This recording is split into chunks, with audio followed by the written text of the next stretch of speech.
Ok. Parabéns.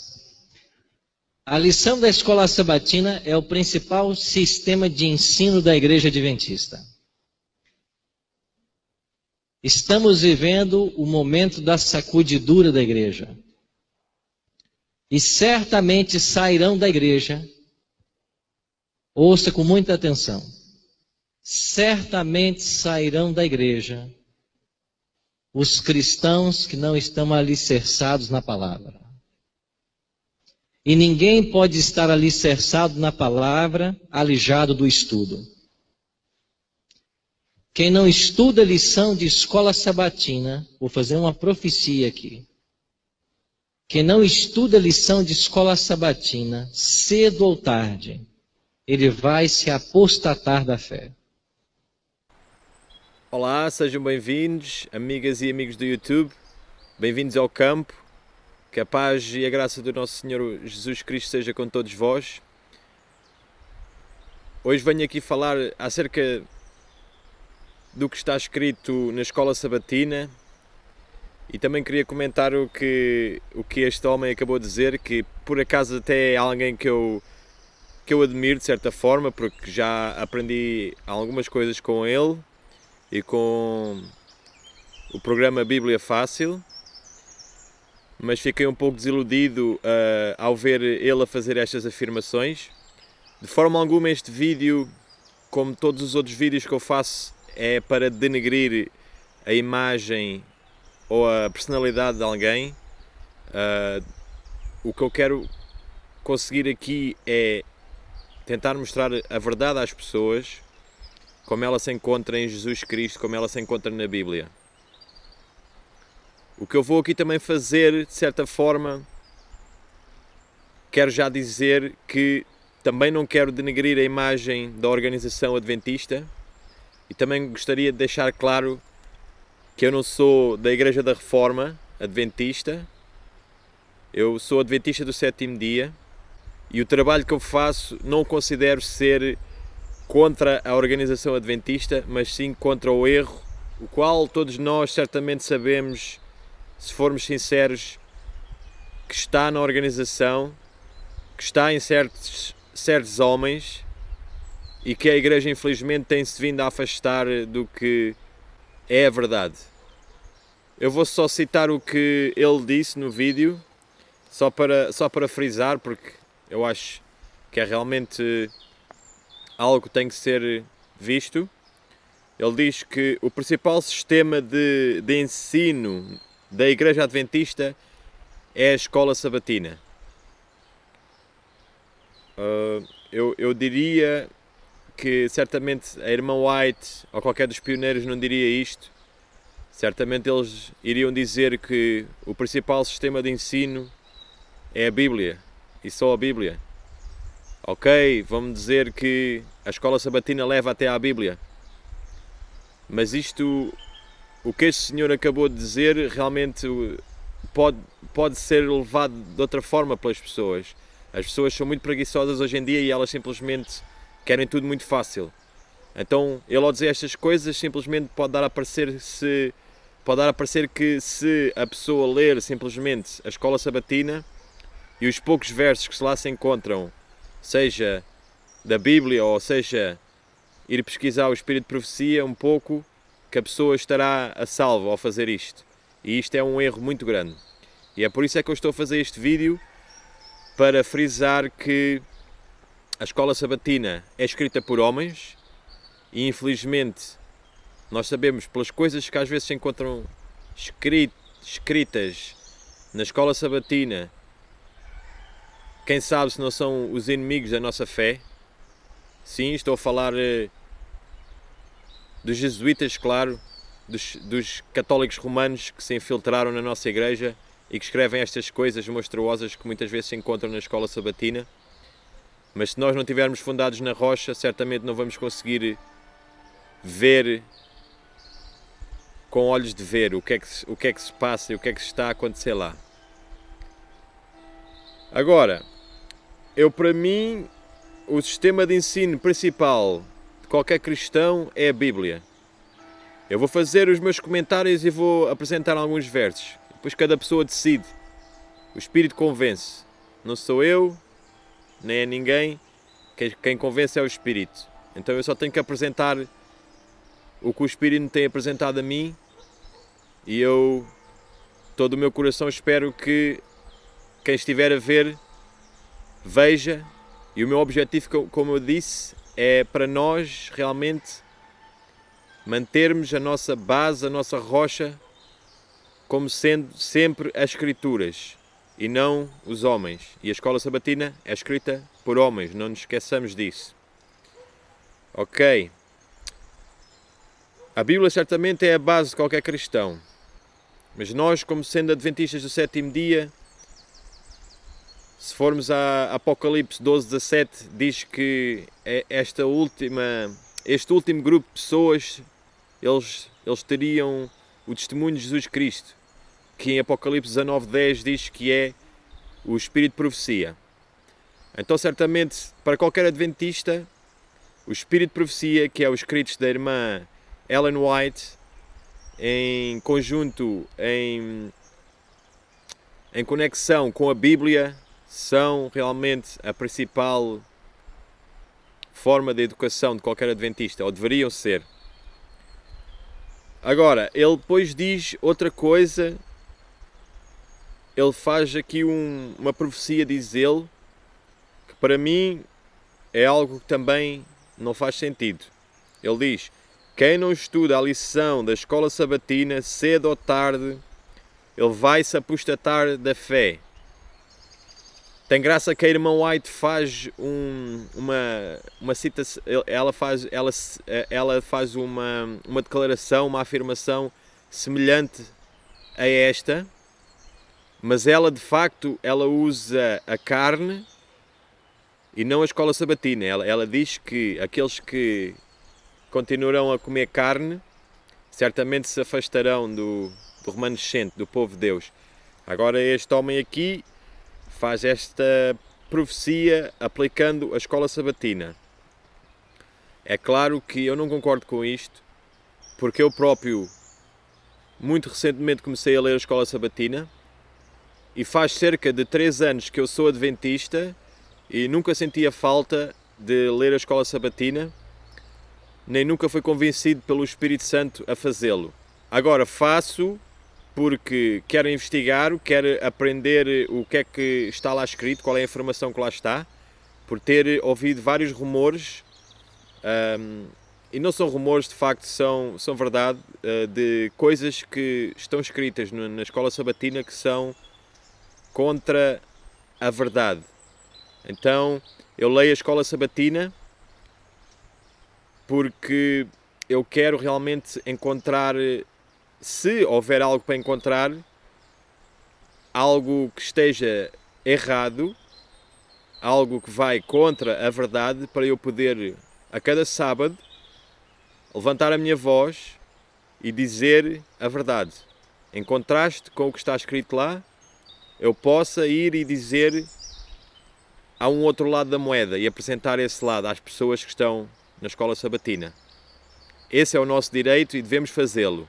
Agora, como eu disse, a escola sabatina não passa de escritos de homens. E a Bíblia deixa-nos bem claro, quando nós vamos ao livro de Jeremias 17:5, diz assim: assim diz o Senhor, não sou eu quem digo, assim diz o Senhor: maldito o homem que confia no homem e faz da carne o seu braço e aparta o seu coração do Senhor. Então, maldito o homem que confia no homem. Eu não quero confiar em homem algum, eu quero confiar em Jesus Cristo. E nós temos a Bíblia como fundamento de tudo o que a gente possa vir a querer ou fazer. Então, eu estou a fazer isto porque recentemente, na lição 7 deste tremensário da escola sabatina, do trimestral, eu encontrei algo que realmente eu fiquei desiludido. Pela primeira vez que comecei a ler o livro da escola sabatina, encontrei algo. E eu vou partilhar com vocês.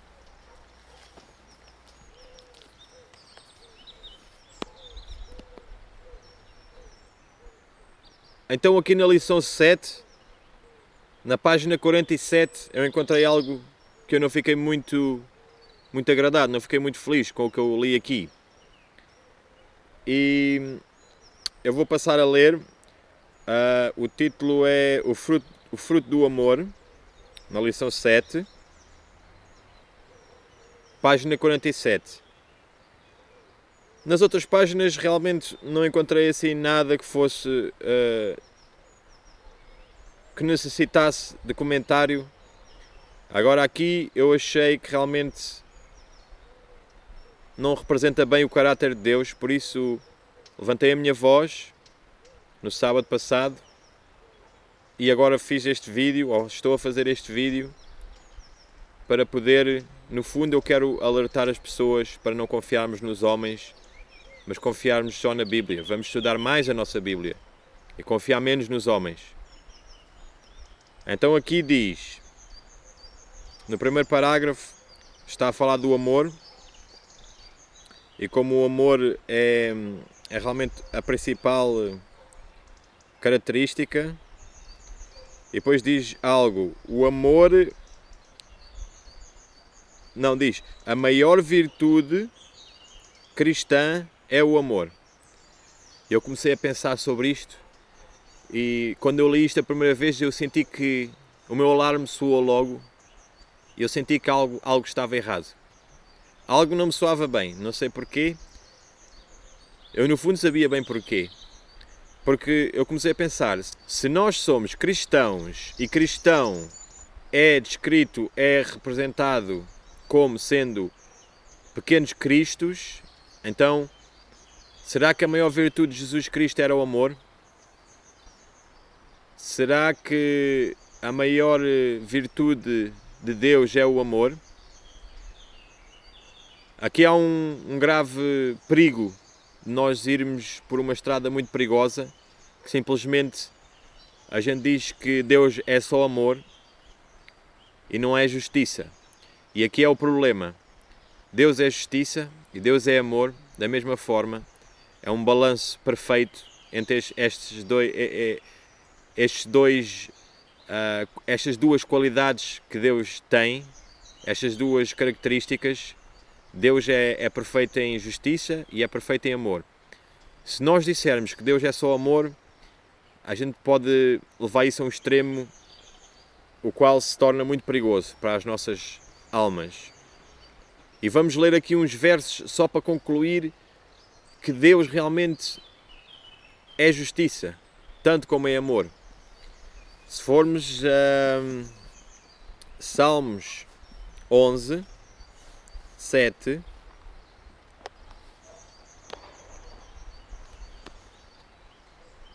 diz, porque o Senhor é justo e ama a justiça, o seu rosto olha para os retos, para os justos.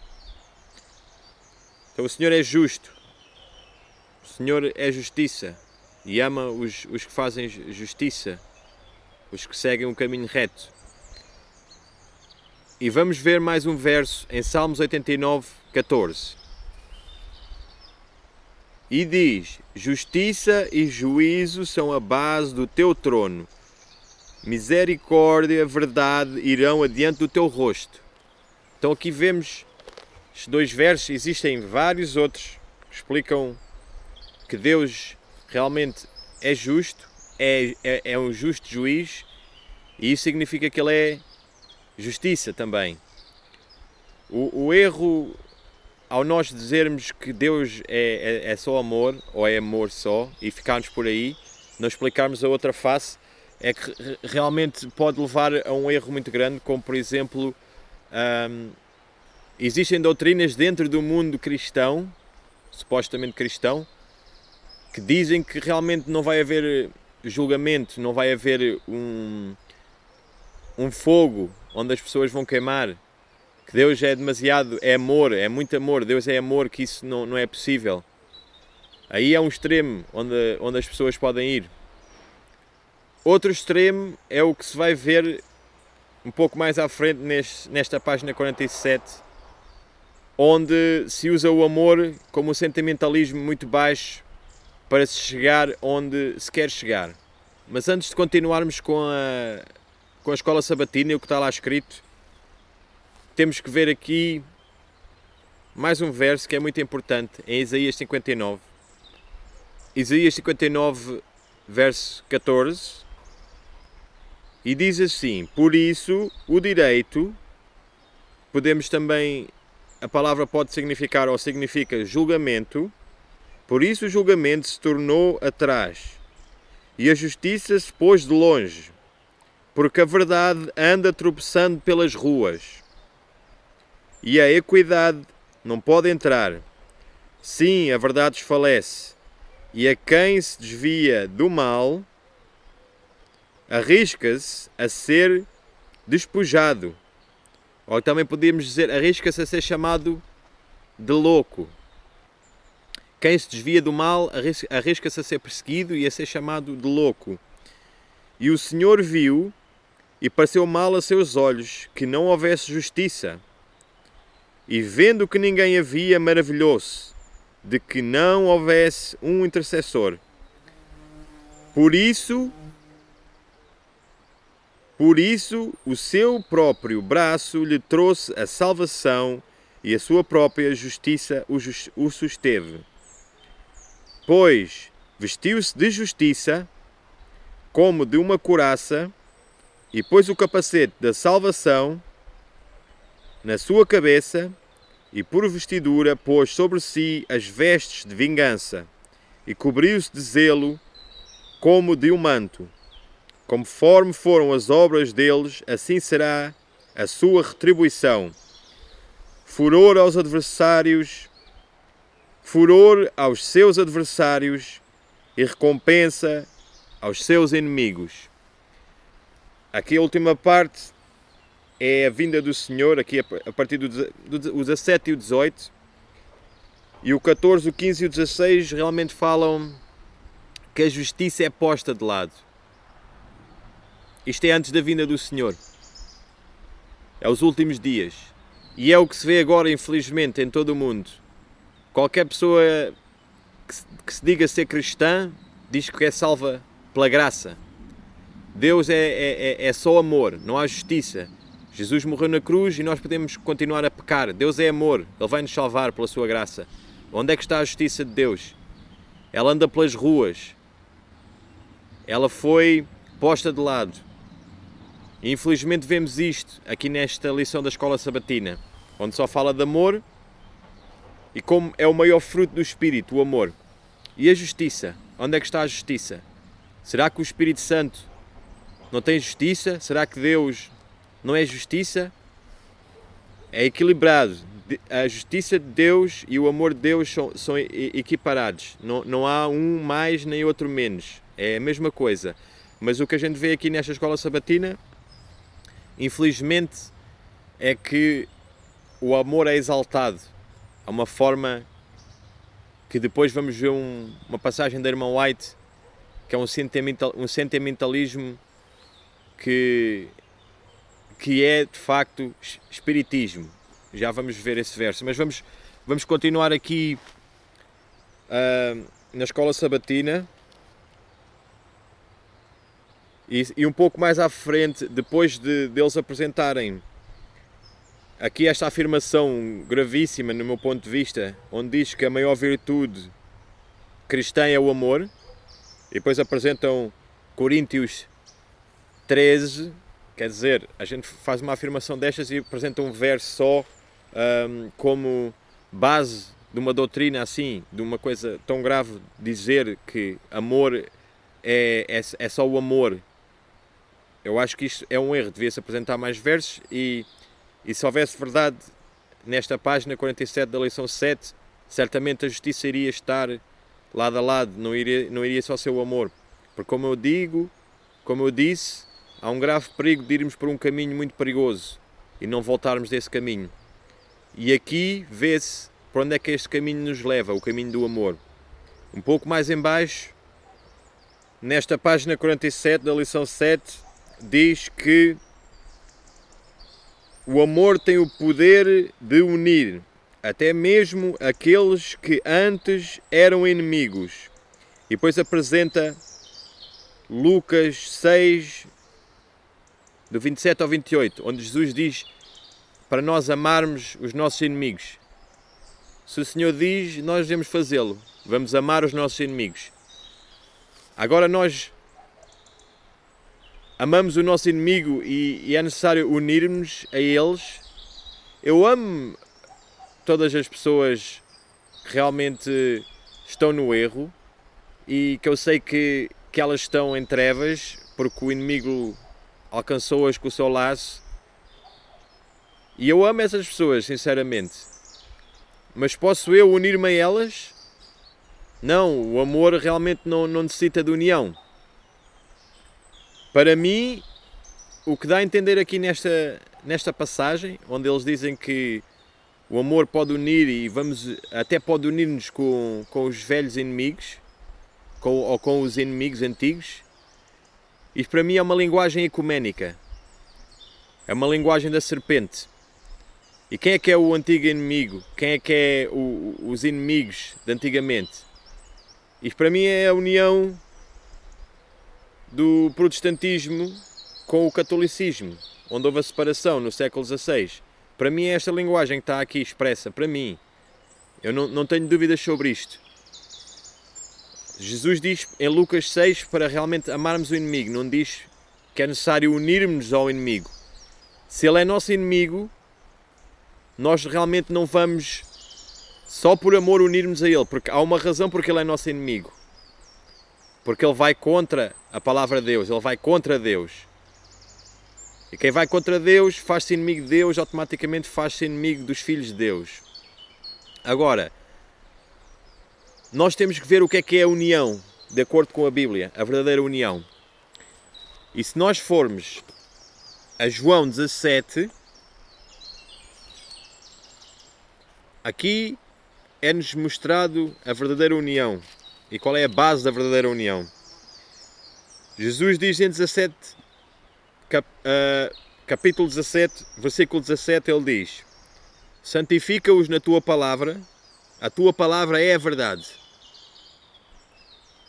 Depois, um pouco mais abaixo, ele diz: para que todos sejam um, como tu, ó Pai, o és em mim, e eu em ti, que também eles sejam um em nós, para que o mundo creia que tu me enviaste. Então qual é que é a base desta união? Aqui o nosso bom mestre diz-nos para santificarmos na verdade. E depois mais um pouco em baixo ele diz para que todos sejam um, a união, todos sejamos um, mas com a base da verdade. E ele diz santifica-os. Então sim, temos que ser santos antes da vinda de Jesus. É possível, sim, todas as coisas são possíveis naquele que nos fortalece. E então aqui esta é a verdadeira base da união, é a verdade e não o amor. O amor infelizmente foi deturpado pelos corações enganosos dos homens. E o amor na realidade não é o que as pessoas pensam. O amor é dar. No capítulo 3, no versículo 6, explica claramente o que é o amor. Quando diz que Deus amou o mundo de tal forma que deu o seu Filho unigênito, para que todos os que creiam nele não pereçam, mas tenham a vida eterna. Este é o verdadeiro amor, é dar. As pessoas estão enganadas, elas tratam o amor como um sentimentalismo baixo e realmente põem o amor como principal atributo de Deus e dos cristãos, o que isso é errado. Nós devemos ser justos da mesma forma como temos amor. E para encerrar este vídeo, eu queria vos deixar um pensamento da nossa profetisa, da irmã Ellen White. Isto é em o grande conflito, página 557, do parágrafo 2 à página 558, parágrafo 1. E diz assim: é verdade que o Espiritismo hoje está mudando a sua forma e ocultando alguns de seus mais reprováveis aspectos. Reveste-se de aparência cristã, mas as suas declarações pela tribuna e pela imprensa têm estado perante o público durante muitos anos, e nelas o seu verdadeiro caráter se acha revelado. Estes ensinos não podem ser negados nem encobertos. Então aqui a irmã White está a falar do Espiritismo e vamos ver como é que ela conclui aqui. Mesmo em sua forma atual, longe de ser mais tolerável do que foi anteriormente, o Espiritismo é na verdade o engano mais perigoso. Por isso que mais sutil, embora antes atacasse a Cristo e a Escritura Sagrada, hoje professa acreditar em ambos. Mas a Bíblia é interpretada de molde a agradar ao coração não regenerado, enquanto suas verdades solenes e vitais são anuladas.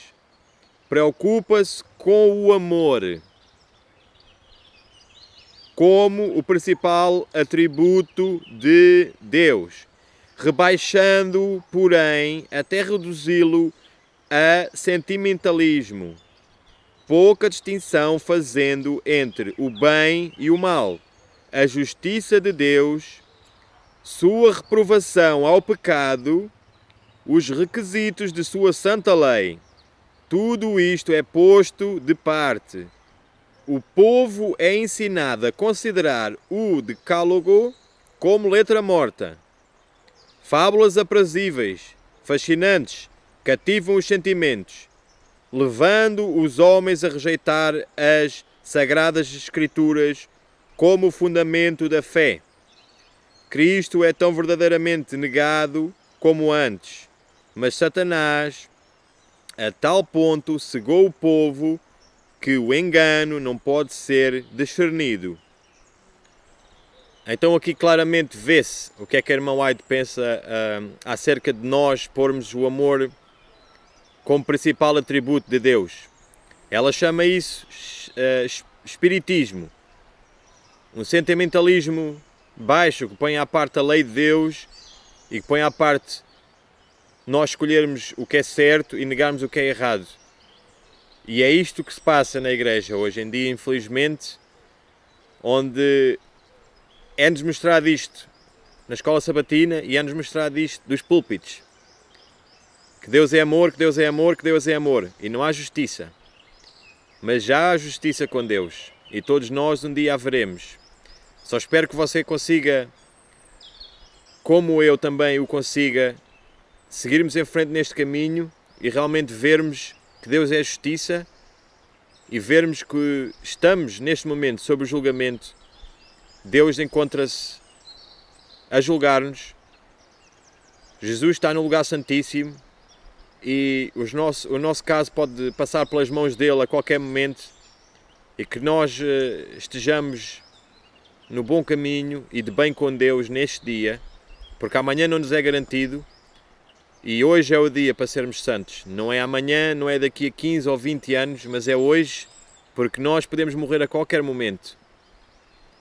Eu espero que tenham apreciado este pensamento. Que Deus seja com todos vós. Em nome de Jesus Cristo. Amém.